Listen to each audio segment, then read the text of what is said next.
2 মাসে বিদেশি ঋণ পাওয়ার চেয়ে পরিশোধ করতে হয়েছে বেশি।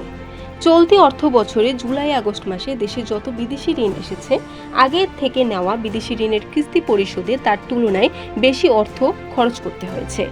সোমবার অর্থনৈতিক সম্পর্ক বিভাগ জুলাই ও আগস্ট মাসের বিদেশি ঋণ পরিস্থিতি সম্পর্কে হালনাগাদ প্রতিবেদন প্রকাশ করেছে।